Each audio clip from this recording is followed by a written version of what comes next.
Primero, darle las gracias, darle la bienvenida también a este espacio que tenemos con Yair y junto a Barco Galería y a 2 Tercios. Y antes que partamos, presentarlos.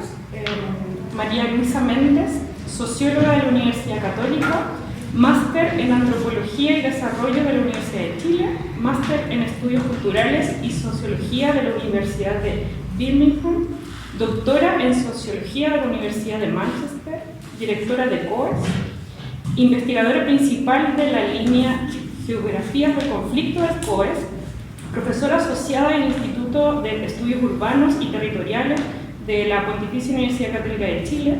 Sus temas de investigación incluyen aspectos subjetivos de la movilidad y estratificación social, construcción de pertenencia en barrios urbanos y conflictos urbanos. Y también Modesto Gallo, cientista político de la Universidad de Santiago de Compostela, con magíster y doctorado en el área de sociología, investigador COES, adjunto de la línea Las Dimensiones Socioeconómicas del Conflicto y profesor titular de la Escuela de Sociología de la Universidad de Portal. Doctor en Ciencias Políticas de la Universidad de Santiago de Compostela en el área de Sociología. Su trabajo ha estado centrado en temáticas como la teoría de los nacionalismos, el comportamiento político de las clases medias, junto a las prácticas culturales y la desigualdad. Entonces la primera pregunta, y esto es para los dos, ¿qué es la clase media? Y si Chile es un país de clase media.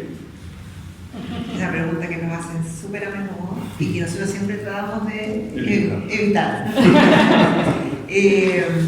Sí, a ver, vamos a tratar de dar un poco de contexto, yo creo que complementariamente como esto, sobre la discusión conceptual de clase media. ¿Ya? La clase media es una categoría social que aparece en la discusión fundamentalmente desde las ciencias sociales para tratar de dar cuenta de ciertos grupos que tienen características distintivas respecto de, sobre todo, los grupos más privilegiados, por supuesto, las élites, y de los sectores populares que hasta hace muy poco tiempo en la historia, ¿verdad?, estaban mucho más vinculados con el trabajo manual. ¿Ya? Y sobre todo respecto a estos últimos, se ha puesto mucho énfasis en que los sectores medios son sectores que, por supuesto, muy vinculados a la inserción ocupacional que tienen unas condiciones que los diferencian de los sectores de trabajo manual, obreros, ¿verdad?, en la medida en que tienen ocupaciones que se desarrollan en torno a su formación educativa, pero desde luego porque su trabajo no está vinculado al trabajo manual, digamos, de la fuerza que uno puede desarrollar con el cuerpo, sino que más bien asociado a ciertas tareas administrativas, de pedagógicas, de la salud, en fin. Entonces yo diría que es muy importante partir de esa noción que tradicionalmente se ha tenido de un grupo social que se distingue por tener cierto tipo de ocupaciones que han sido distintas a estas clases obreras, digamos, y que su estatus empieza a tener un reconocimiento diferente en la sociedad. No sé si, agregamos capas al análisis, por supuesto. Sí, yo creo que efectivamente desde un punto de vista ocupacional uno puede decir que son las clases medias. Es decir, son sectores de trabajadores no manuales, muchas veces con tareas de supervisión, con educación universitaria. Uno puede ir a este tipo de lecturas que yo al cabo de los años le digo que son más esencialistas. Entonces uno está buscando qué es realmente la clase media, quiénes son los de clase media. Yo creo que la clase media es más interesante sociológicamente, aún reconociendo, nosotros hemos utilizado muchísimo, ¿no?, estos esquemas de clase.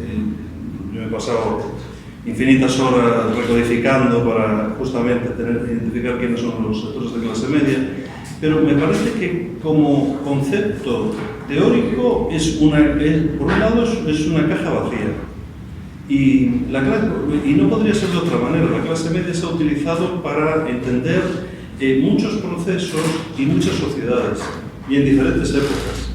Entonces la clase media es un concepto, yo hasta no sé si decirle, es una herramienta, heurística, es como una herramienta que permite entender el cambio social.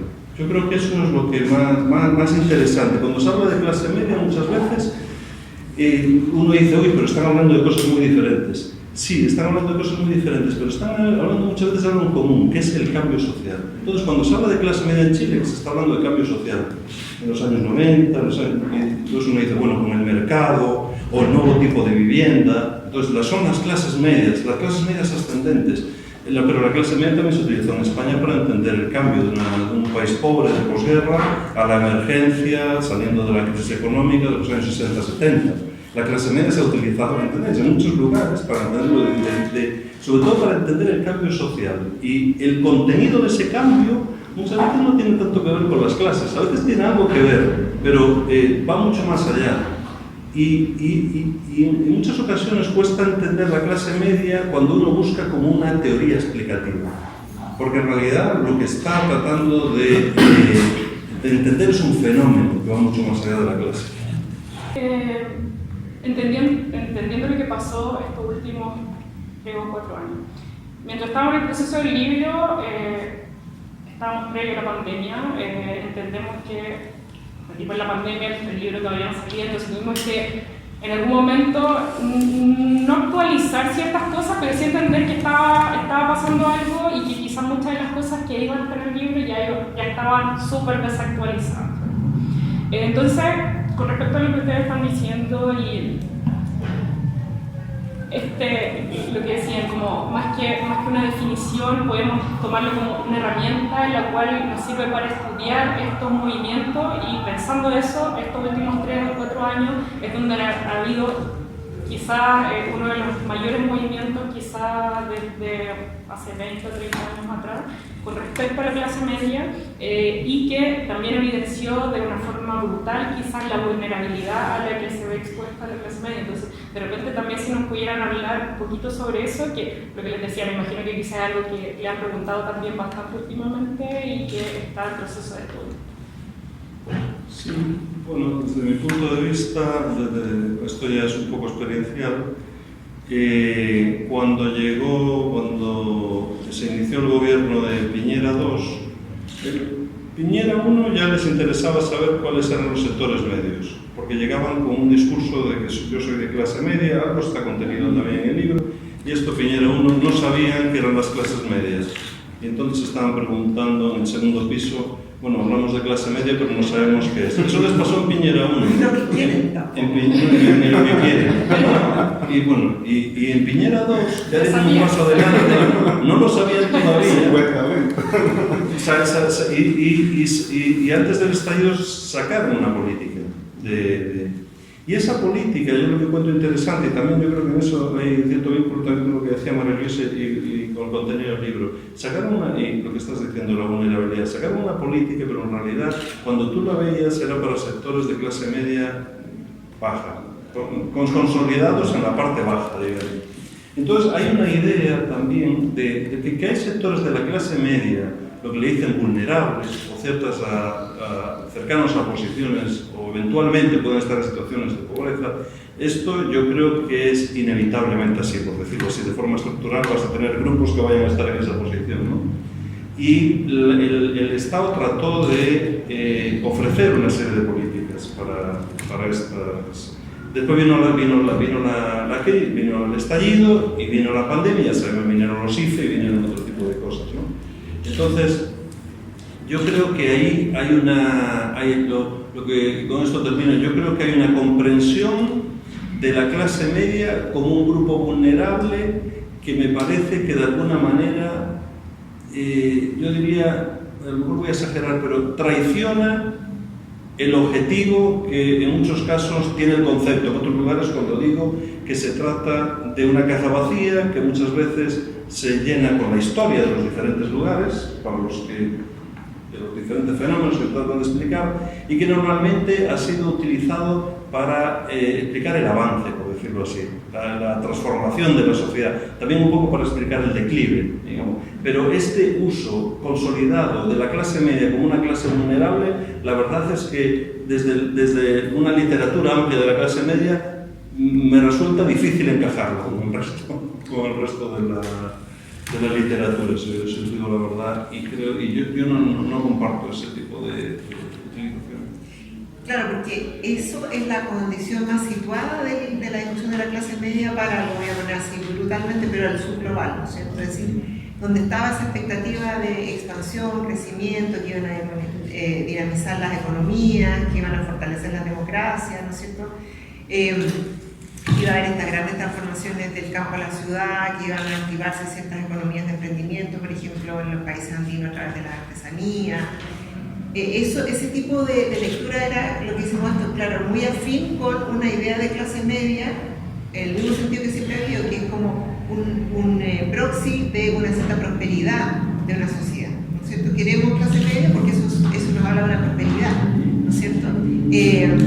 Pero para nuestra realidad latinoamericana siempre nos pasa que, ¿no es cierto?, aquí tenemos estudiosos y estudiosas de eso, adaptamos conceptos que en realidad no se condicen muchas veces con la realidad que tenemos nosotros en nuestra región. Entonces, tenemos que pensar si esta idea de clase media realmente se ajusta a la condición estructural de vulnerabilidad de ciertos sectores. ¿No es cierto? Siempre hay sectores que han sido vulnerables, que salen y entran de la pobreza, que tienen mucha fragilidad, ¿verdad? Que viven en condiciones de informalidad, que también es un tema que a lo mejor se podría tocar en alguna otra edición, ¿no es cierto?, de los trabajos que ustedes están haciendo. Entonces, creo que es muy importante entender que esa condición de vulnerabilidad estaba presente, pero no se quería ver en el discurso público. Y lo que ocurre con la pandemia es que se vuelve constitutiva de una lectura, y con el estallido, por supuesto, se vuelve constitutiva de una forma de hacer clase media. Entonces pierde esa condición así como celebratoria, optimista, y en realidad adopta una posición mucho más como de un padecimiento, ¿no es cierto?, de una carencia. Y es súper importante lo que dice Modesto, de recordar en el fondo cómo la política lo ha tratado de transmitir. Y bien, ahí evidentemente frente al estallido no se entendió en el fondo cuáles eran esas claves de demanda desde esa vulnerabilidad también, que también podemos decir es subjetiva, en el sentido que también puede sentirse vulnerable este sector, ¿no es cierto?, justo que está sobre la pobreza, así como también puede sentirse el que tiene un poquito más de estabilidad, pero que también siente que no ha sido lo retribuido como debiese haber sido. Perfecto. Creo que tenemos un marco, de alguna manera, ya se está generando una expresión importante. Y creo que en ese sentido, entrar quizá a cuestiones más específicas del libro, de alguna manera dentro de nuestra práctica nos intentamos aproximar. Y voy a ocupar de alguna manera el concepto que mencionó Modesto, que es el hecho de reajustar lo imaginario. O sea, y creo que me hace mucho sentido ese concepto, entendiéndolo desde el trabajo investigativo, más allá de la práctica en términos de diseño y construcción, sino ya el trabajo investigativo, de alguna manera el cuerpo teórico que nosotros empezamos a producir para trabajar el libro. Y claro, me hace mucho sentido en el hecho de que la arquitectura siempre ha estado vinculada a Melí. O sea, toda de alguna manera la producción de la arquitectura en términos de edificios, o sea, desde la práctica más tradicional siempre ha estado acuñada a Melí. Y en específico de la vivienda, o sea, estamos hablando de viviendas producidas de arquitectos de autor o segunda residencia, con un diseño de alguna manera muy sofisticado. Entonces, nosotros nos formamos bajo esa academia, de alguna manera a principios de los 2000, donde toda esa, llamémosla, bibliografía local o de alguna manera nacional y también regional y global, siempre apuntaba a un elemento. Pero cuando a nosotros nos toca, de alguna manera, entrar en el ámbito laboral, obviamente estamos muy distanciados también de esa línea. Entonces, ¿cómo nosotros éramos capaces, desde una práctica independiente como oficina, reajustar esas posibilidades? Y en ese sentido, es interesante también si dentro del ámbito de la sociología o la ciencia política, como nosotros estamos viendo en la arquitectura, se va reajustando y está siendo parte también de la formación, sea académica y después profesional, o todavía está en un ámbito de excepciones. O sea, entendiendo que Dentro de la arquitectura, este es uno de los libros que intenta poner un tema sobre la mesa, pero no hay mayor, llamémoslo, bibliografía que ha tratado los temas de vivienda y sectores medios. A ver, me parece fascinante ese punto del libro, era una de las cosas que veníamos conversando ahora con Modesto, porque, a ver, hay una cita de Antonio María Aburría que me gustó harto en términos de problematizar cómo el campo de la arquitectura también es un campo en disputa, por decirlo, ¿no es cierto? Entonces, lo que ustedes hacen con este libro es entrar en una disputa por un cierto reconocimiento de una forma de hacer la práctica, ¿no es cierto?, de una epistemología, de una forma de conocer, y de un grupo social que, por muy ambiguo que sea todo lo que hemos dicho hasta ahora, está ahí y ha sido desconocido, ¿no es cierto?, soslayado, invisibilizado.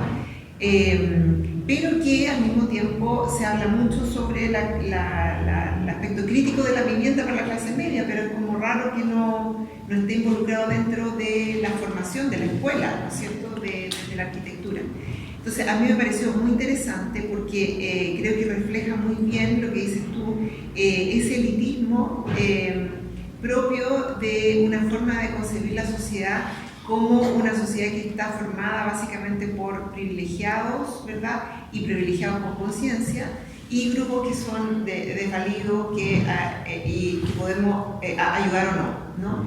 Entonces, creo que ahí hay una cuestión muy tradicional, un pensamiento muy tradicional que evidentemente es parte de las cuestiones que aparecieron con el estallido, ¿no es cierto? Y que la que sí lo vio venir fue, o no casi, la Cecilia Morel dijo, vamos a tener que repartir los privilegios, lo entendió, ¿verdad? Pero es una tradición elitista en Chile en donde la sociedad se tiende a ver en dos polos, ¿no es cierto? Los privilegiados y los desvalidos. Y parte de la formación de la arquitectura es o para nosotros, ¿verdad? Y para los otros que son ellos que son carentes, ¿no es cierto? Y hay una sensibilidad muy importante y fundamental, así no estoy diciendo que, digo, ha sido clave, ¿verdad? La gente que ha hecho un aporte en términos de vivienda social históricamente, ¿no es cierto? Y ha sido muy reivindicado estos años, principalmente 50 años del golpe de Estado.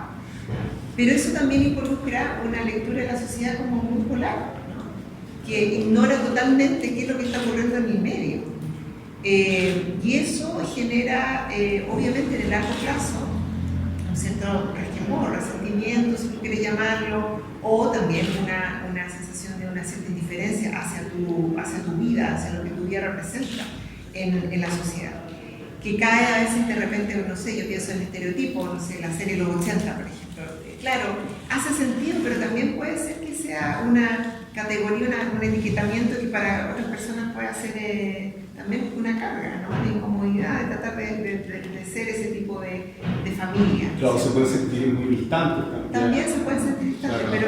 pero creo que lo importante es que lo que ustedes están tratando de hacer en este libro es abrirse un espacio en un campo que ha tendido a generar como una polaridad, ¿no es cierto?, que representa un poco también la historia elitista propia de la sociedad, ¿no es cierto?, pero que muestra un espacio que no está abordado, ¿no es cierto?, y lo muestra también, como dices tú, en términos de las trayectorias de aquellos profesionales jóvenes que también están tratando de hacer un punto, ¿no es cierto?, una demanda de reconocimiento también por cómo mi trayectoria personal, no como individuo, sino como sujeto social, puede impactar la disciplina donde yo habito y pertenezco, que también nos pasa a los sociólogos. Sí. Nos pasa mucho, y creo que es súper importante. Sí, no, yo quería comentar con respecto a eso, bueno, un poco una de las posturas que hemos tenido es, claro, de cierta manera, ir resignificando a partir de lo que invita el libro a los estudiantes y a los nuevos arquitectos, es a mirar, ¿verdad?, a sus barrios. O sea, y con esto quiero conectar también, que de alguna manera lo tocamos también en el libro, es la cantidad o en el otro, parece el informe, hablamos del otro libro, es la cantidad también de estudiantes de arquitectura que hay. O sea, esa es una locura, la cantidad de escuelas de arquitectura que hay y la cantidad de estudiantes, por lo tanto, de estudiantes de arquitectura que van a salir a trabajar y que la mayoría de estos estudiantes vienen de estos segmentos, vienen de estos barrios de Florida, de Maipú, de Los Prados, ¿cierto? Y que llegando a sus casas no logran identificar lo que les están mostrando en su escuela y lo que están viendo en sus barrios. Eso es uno de los puntos como bien interesantes que me gustaría quizás que lo pudiéramos desarrollar con respecto a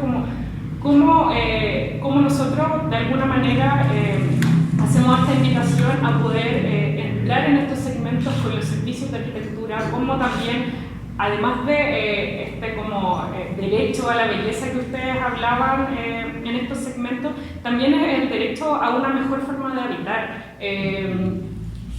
Pasa que estas viviendas seriadas todas están diseñadas para un solo tipo, ¿cierto? de familia, y cuando las personas deciden, como en los casos que salen en el libro, deciden generar cualquier modificación en sus viviendas, la mayoría son con autoconstrucción, y que también es un tema súper amplio que uno podría entrar a conversar, pero pasa mucho que al no tener la llegada con un arquitecto, se empiezan a generar muchas posibilidades de una mejor habitabilidad, por ejemplo, en las viviendas, pero pasa que eso queda cortado, ¿cierto? Porque no hay un nexo entre el arquitecto, los servicios de arquitectura y estos segmentos. Entonces, esa es una de las cosas que nosotros nos ha interesado mucho ir trabajando, porque creemos que ahí también es donde está la llegada a poder también generar ciertas modificaciones. Obviamente no vamos a trabajar quizá en todos los barrios de la ciudad, pero sí llegar con el libro ya es una invitación, ¿cierto? Me parece, por lo que entiendo, lo que decís, que hay con la enseñanza que reciben los arquitectos en las escuelas de arquitectura, hay mucho tipo, por lo menos lo que se transmite al resto de la sociedad es que si yo vivo en un barrio obrero, mi vivienda es desechable, por decirlo así. Esto no importa que desaparezca ni que se conserve. Esto no sirve para nada, digamos, en la historia de la arquitectura, por decirlo de esta manera. Entonces también partes desde una posición de autoridad, te llega un mensaje de que en realidad, bueno, después vienen las tiendas de campaña, pero tú estás viendo un sitio feo, estás viendo un sitio que no tiene mayor valor, entonces ¿para qué lo voy a reformar? Si lo que está instalado es el imaginario de que si yo quiero consolidarme en esta sociedad me tengo que cambiar de barrio y tengo que vivir en otro tipo de vivienda, que ahora sí, esa viene con un sello no sé cuánto, casa pasiva o casa no sé qué. Realmente, por eso digo que la transformación de imaginarios, de cómo se vive y del valor que tiene también el patrimonio arquitectónico recibido, y que a esto se le pueden hacer cambios y que vives en un lugar perfectamente digno. Pero, y por último, con esto termino, nosotros hablamos de la vivienda comunidad, pero la vivienda vive en el entorno, digamos, de una problemática, ¿no? Y en esa problemática es como si un barco, lo pones, es que lo pongas en un lago, que lo pongas en medio del Pacífico. Entonces, yo creo que ahí las viviendas tampoco pueden ser iguales en todos los barrios. En muchos barrios hay problemas de seguridad, que a lo mejor la vivienda hay que hacerla de otra manera. También las viviendas, puede ser que no puedes el sistema de calefacción ser igual en todas partes, a lo mejor hay formas más sustentables, pero nosotros saber mejor de hacer una vivienda obrera, en donde también puedas pasar un invierno, digamos, donde también puedes pasar un verano. Entonces, yo creo que hay en torno el tema del transporte que comentáis, hay en torno realmente, hay que pensar, ¿no? La vivienda, pero también en su ecosistema real. No en el ecosistema de que todos ojalá viviésemos en el barrio alto, detrás de la montaña, sino en dónde estás, hay que pensar un poco también la vivienda con ese contexto real. Tú a lo mejor tienes dinero para transformarla, por lo que sea, soy una profesora, volví a la vivienda de mis padres y la restauro, pero tengo una serie de... Hay que, aunque no seas tú, pero también hay que pensar un poco en esos términos un poco más amplios que exactamente el lugar en el que estoy metido, ¿no?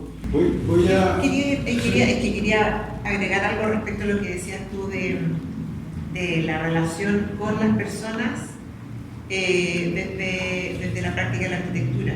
Yo creo que hay una cuestión súper importante que quizás ustedes pueden seguir poniendo en valor, que es, yo creo que cómo la interacción entre personas que de alguna manera tienen o pueden tener trayectorias vitales, sociales similares, uno encuentra ciertas afinidades que a veces son digamos, inefables, no se pueden poner a veces en palabras, pero hay una cierta, digamos, comodidad de encontrarse con otros que algo en común tienen con otros, ¿no? Y lo que Bourdieu describe como el hábitus, ¿no es cierto?, el hábitus de clase. Y yo creo que, bueno, siempre lo he pensado, hay un tremendo potencial en países como Chile, porque yo creo que eso se palpa muy rápidamente para lo bueno y para lo malo, pero en este caso es para algo muy bueno, porque en el fondo esa comunicación tan fluida que ustedes muestran en el libro con la gente, yo creo que es un espacio que está por construirse de forma súper sustantiva, profunda, transformadora, con estos y estas estudiantes de sectores medios que ahora pueden hablar en otros términos, no tienen por qué hablar como un estudiante de sector alto, ni tienen que hablar como impostar. O sea, todos tenemos el síndrome del impostor, pero hay que dejarlo ya, por favor, las próximas generaciones. Pero yo creo que tratar de aprovechar esa sintonía, tratarla, digamos, sociológicamente. ¿Por qué la señora le gustó hablar con ustedes y sintió que ustedes le estaban poniendo atención de una forma en que ustedes se sintieron cómodos, la señora se sintió cómoda? No por una cuestión ética de que soy buena persona, no, porque en realidad encuentro que usted y yo tenemos cosas parecidas. A lo mejor yo no viví exactamente su vida, pero mi abuela sí. Entonces hay muchas cosas que en el fondo están en juego ahí, que son importantes y es bueno que eso se trabaje social, pedagógicamente, obviamente políticamente también es importante, ¿no es cierto? O sea, todo este ejercicio de conectarse entre, uno puede decir, entre comunidades que parece que en este momento no están tan cercanas, hay todo un trasfondo de cercanía que yo creo que tiene que incorporarse en la pedagogía y en lo que uno rescate de la formación de las y los estudiantes.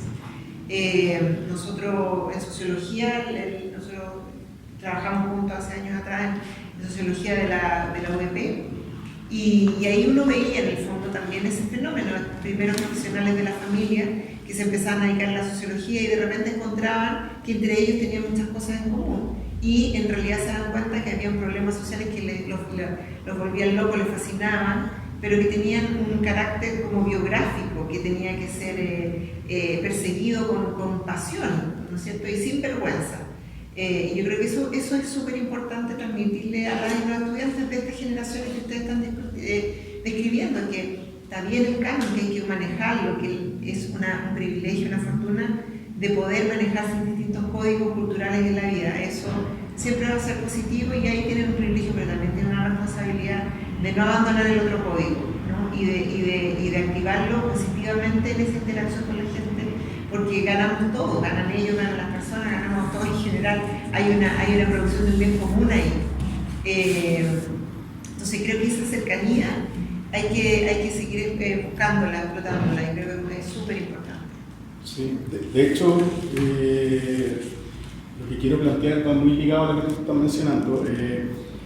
El libro, el proceso investigativo, como lo mencionaba hace un rato, en una primera etapa era netamente desde la práctica, desde el servicio de arquitectura. O sea, necesito hacer una casa, remodelar o ampliar, y nosotros de alguna manera nos llegaba el encargo a la oficina y lo podíamos desarrollar.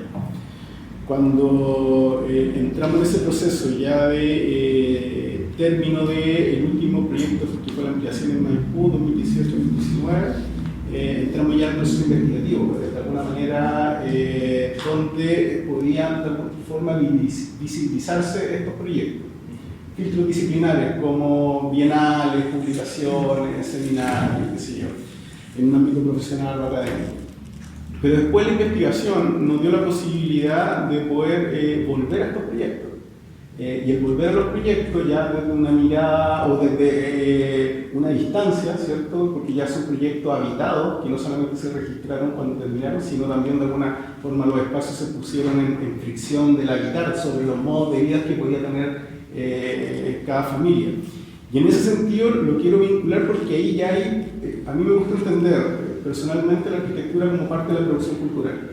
Y cuando un proyecto de arquitectura, nosotros desarrollamos ese proyecto, ya hay una relación, ¿cierto?, de la arquitectura con el barrio, la familia en específico, operando en un sector de clase media. Entonces, En ese sentido, que esa relación que tú mencionabas, María Luisa, se está construyendo y que de alguna manera hay que sostenerla. O sea, ya la familia tiene una relación con la arquitectura, nosotros volvimos a los proyectos, pero también entender de que el proyecto de arquitectura es un mediador entre estas problemáticas y no es la respuesta absoluta a la vivienda, a la necesidad de la vivienda o el acceso a vivienda, como lo podíamos ver a través del subsidio, qué sé yo, y las problemáticas que hay sobre el déficit. Entonces, en esa construcción cultural, ¿cierto?, que está siendo parte en la arquitectura, ¿ustedes cómo ven ese proceso en términos de los modos de vida, en términos de alguna manera, la relación también quizás con los espacios que van teniendo estos sectores nuevos de alguna manera de la última década? A ver, yo creo que varias reflexiones a propósito de lo que dices, ¿verdad? El punto sobre la producción de contenidos culturales creo que es fundamental, ¿ya? O sea, me identifica mucho lo que dicen porque creo que a Chile le ha hecho mucha falta que podamos contarnos nuestra historia de forma así respetuosa y en contarnos nuestra historia de dónde venimos y un poco lo que pasó con los sectores de ayuda social, que ya no había que inflar tanto las cuestiones y en realidad, ¿verdad?, era un poco constatar de que algunas cosas funcionan y otras no funcionaron nomás. Entonces creo que hay una necesidad de como una producción de contenidos culturales que ha quedado como un poco truncada, porque queda un poco claro en el ámbito, no sé, de la cultura, entendida como, ¿verdad?, las artes, el teatro, el cine, qué sé yo, pero poco en estos otros ámbitos que son de la vida cotidiana, ¿no es cierto?, pero que significa mucho. Y la vivienda, el barrio, tiene un enorme significado, lo sabemos, y lo tenemos mucho más claro ahora, ¿no es cierto?, el arraigo, la pertenencia, la identidad, la distinción, ¿verdad?, el sentimiento de seguridad, la dignidad, están profundamente vinculados al barrio y a la vivienda, sobre todo en estos sectores que se han visto de alguna manera, por una parte, invisibilizados o se les han puesto muchas categorías encima. Entonces, creo que eso es una responsabilidad colectiva y muy importante. A mí en ese sentido me gustaría mucho, ojalá que este texto circulara en el entorno de las políticas públicas, ¿sí? Porque, por ejemplo, pienso en programas como Quiero mi barrio, que han hecho un gran esfuerzo también para sintonizar con estas sensibilidades, pero que uno también ve que van un poco a contrapelo de cómo son los cambios sociales y culturales también. Y que bueno, por invertir en algo que, ¿verdad?, los recursos públicos, en algo que se supone que va a funcionar, se deja de mirar un montón de otras posibilidades que están ahí y que yo creo que el trabajo de ustedes está mostrando. Yo creo que tenemos un desafío muy grande respecto de todo este imaginario de la movilidad social como la casa nueva en un barrio nuevo, ¿no es cierto? Y casi como lo bueno es lo nuevo, empezar de nuevo, donde sea, ¿no es cierto? Yo creo que es lo mismo que lo que decía hace un rato, ¿no es cierto? Si no contamos nuestra historia y no la compartimos, todo va a querer estar en un lugar nuevo, porque no estamos valorando todo eso que tenemos en común de esa trayectoria, de ese camino. Y no estamos siendo capaces de decir, ¿sabes que en el camino había cosas buenas? Y a lo mejor me devuelvo y las vuelvo a encontrar, y donde yo pensé que había que escaparse, hay cosas que en realidad están siendo revalorizadas. Yo creo que hay mucho potencial en el trabajo que ustedes hacen como para poder intervenir un poco más masivamente. A mí me parece que hay un mundo, a mí me hizo pensar mucho respecto de cómo mostrar estas iniciativas, porque yo creo que mucha gente está pensando que no se quiere desarraigar, que no funciona desarraigarse, que en realidad donde están bien porque o el barrio, como decíamos hace un rato, el barrio se reposicionó, o porque también hay muchos costos materiales y subjetivos de moverse y de empezar de nuevo. Entonces yo creo que en parte también esto puede acompañar una historia que creo que sería la más bonita de contar, que la movilidad social tiene muchas formas. No es decir, no, la movilidad social no. La movilidad social tiene muchas formas. Incluso yo puedo tener movilidad social o sentirme así dentro del mismo barrio donde me crié. por distinción, pero también por creatividad o por incluso buscar mi propia estética, ¿no es cierto? Con la casa que era de mi papá, y yo ¿verdad? Le hice una reforma, no sé qué sé yo, una reforma. Tiene muchas formas la movilidad, no hay solo una, y no es solo empezar de nuevo, en un barrio nuevo, lejos, y la movilidad social tampoco es solo mía, un poco lo que hicimos esto. No es individual, es porque hay un esfuerzo colectivo de sociedad, de familia y de barrio también, para que algunas personas también puedan tener otras oportunidades. Y en parte pensar que uno tiene que retribuir de alguna forma, ¿no es cierto? Retribuye ya sea por los impuestos o incluso de esta forma. O sea, estoy embelleciendo también el barrio con este ejercicio que hago de reformar mi casa. Me estoy distinguiendo, encuentro mi identidad, pero también contribuyo a ese espacio.